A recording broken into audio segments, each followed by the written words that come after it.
DPD ada di dalam new philosophy itu tuh. Anda mewakili kucing untuk beranak berkali-kali. Kenapa harus beranak berkali-kali? Karena tikus juga makin banyak. Di mana tikus itu? Di sebelah. Izin selanjutnya, mari kita tanyakan nih, kalau apakah DPD benar-benar mampu mewakili dan mengkoordinasikan aspirasi daerah secara efektif dalam perumusan kebijakan nasional? Bung Rocky, mungkin boleh langsung. Boleh tepuk tangan dulu untuk Bung Rocky? Woi, bolehlah gayanya nih ya. Kalau DPR pakai jas, DPD pakai kaos aja. Oke, terima kasih. Ini satu ide untuk menghasilkan radical break. Di dalam benak kita ada keinginan sebetulnya untuk memanfaatkan momentum politik. Memang ini mic-nya gajah merah nih salah. Oke, selamat ulang tahun dan semoga Pak Sultan kakinya cepat sembuh. Walaupun kakinya patah tapi saya tahu otaknya tetap kuat itu. Oke. Kesalahan dari Ketua DPD Pak Sultan, dia mau bikin gol ke-7 padahal udah bikin gol 6 kali. Angka 7 itu angka sial. Sama seperti presiden ke-7, sial.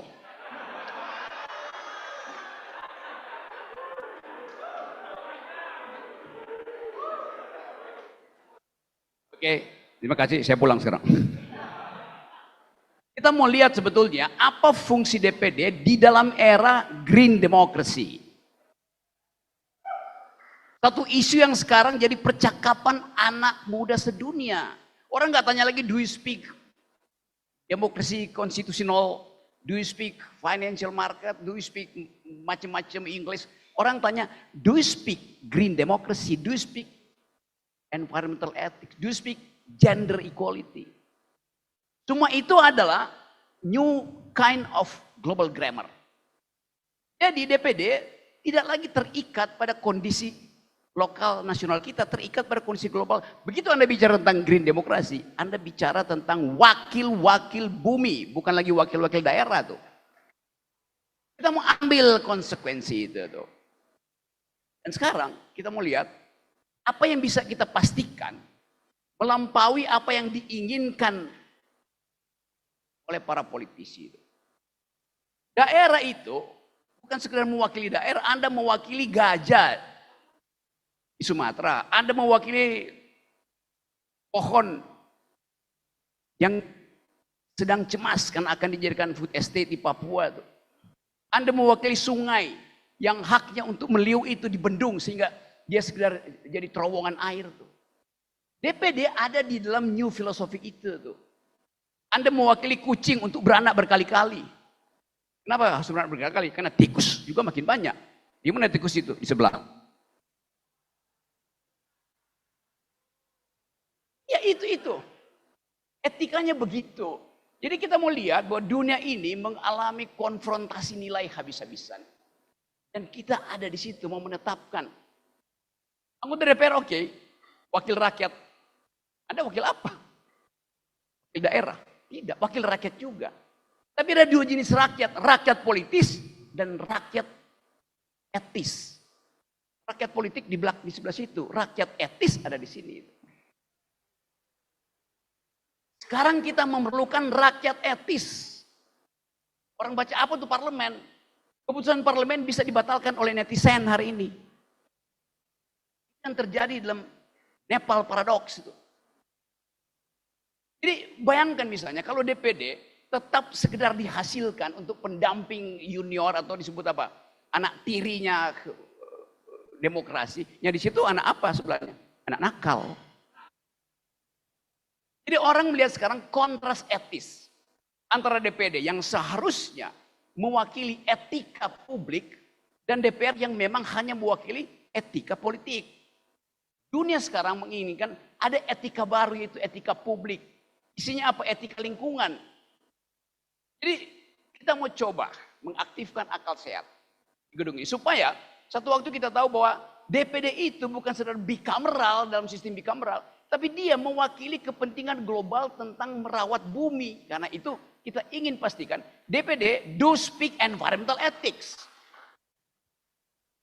Seorang yang apa namanya, a man who graduates today and stop learning green democracy tomorrow is an uneducated the day after. Dia belajar tentang politik, konstitusi, tapi dia buta huruf tentang green demokrasi, besok dia jadi dungu. Kita pastikan, karena dia tidak mampu bercakap-cakap dengan anak-anak muda di Eropa, di Amerika Selatan tuh. Jadi kita ingin lihat bahwa green demokrasi merupakan terobosan radical break untuk menghasilkan jenis baru demokrasi itu. Bukan sekedar hak orang untuk memilih, hak pohon untuk tetap punya legal standing, datang ke depan parlemen dengan basis masyarakat adat. Saya tidak ingin tebang, hanya nggak punya hak suara, tetapi masyarakat adat akan mewakili dia. Siapa masyarakat adat? Ya DPD. Jadi satu waktu kita akan lihat bahwa oke, Indonesia mengalami perubahan total karena bukan paradigmanya berbeda, sistem berpikir dia juga berbeda. Yang disebut sebagai rakyat sekarang bukan sekedar orang, tapi kucing, burung, pohon. Kalau Anda ada di negara bagian apa namanya, ibu kotanya Bethesda, Maryland, ada orang kos di situ, orang Indonesia lagi belajar di University of Maryland. Dia bilang, kok ada 5 anggota di kartu keluarga. Padahal setiap hari dia cuma lihat kakek dan nenek yang kos di situ. Si kakek, iya memang ada 5. Yang satu Nancy saya, John suami saya, lalu ada Bobby, ada Tony, dan ada Margaret. Siapa tuh Bobby? Kucing. Siapa tuh Margaret? Burung. Anjing pudel. Ada kewajiban untuk mendaftarkan non-human itu dalam kartu keluarga. Artinya, Anda memelihara binatang peliharaan, dia harus Anda beri hak sama dengan Anda, bayimu sama dengan. Jadi ada revolusi etik di dalam demokrasi. Kita bicara demokrasi dalam pengertian baru. Non-human itu akhirnya harus diberi hak. Prancis sekarang lagi ribut. Anjing mau dikasih paspor. Orang marah. Saya bicara green demokrasi di dalam satu forum dengan Kapolda Riau yang lagi saudara Heri Heriawan. Dia punya ide untuk memberi KTP pada 2 gajah yang sedang gelisah di Taman Nasional Esonilong. Ngomong sama gubernur, tolong 2 gajah ini diberi KTP kehormatan. Ribut, nggak bisa. Itu melanggar konstitusi. Yang boleh jadi warga negara cuma orang. Iya saya tahu, tetapi ethics tumbuh, ethics evolve. Ini cuma sebagai simbol bahwa 2 gajah itu berhak atas komunitasnya yang sekarang akan digusur. Mau diambil alih lahannya.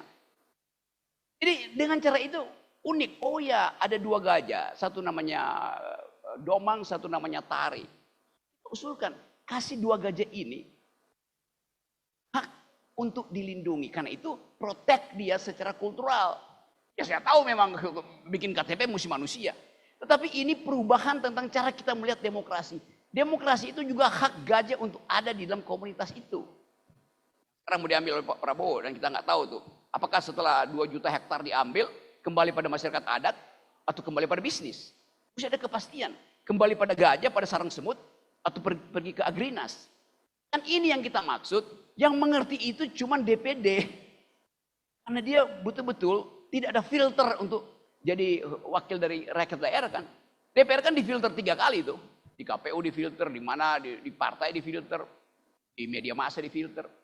Tapi sekali lagi saya ingin supaya nanti ide-ide penting ini kita ajukan. Bahwa pemimpin ke depan, mau dia eksekutif, legislatif, yudikatif, atau yudilatif. Nggak ada. Semua calon pemimpin dia mesti difilter bukan berbasis pada elektabilitas. Filter pertama ada etikability, etikabilitas. Apa itu etikabilitas? Pernah nggak dia berbohong pada emak-emak di daerah-daerah dia tuh? Di lokasi-lokasi dia. Pernah nggak dia mencuri uang makan siang gratis? Itu namanya etikabilitas. Kalau dia lolos etikabilitas, filter kedua adalah intelektualitas. Karena pemimpin harus punya kapasitas berpikir abstrak. Dia akan melayani dunia, apalagi green demokrasi, dia akan bicara ke dunia tuh.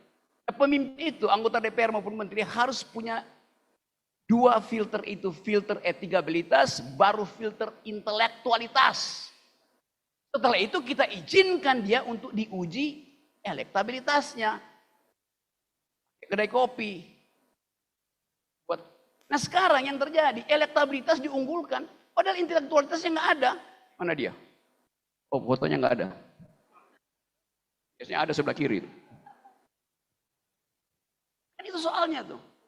Jadi coba kita bikin semacam kampanye nasional. DPD akan memulai kampanye untuk menghasilkan pemimpin baru. Yaitu dia harus lulus etikabilitas, dia harus lulus intelektualitas, baru boleh diizinkan dia minta elektabilitasnya diuji.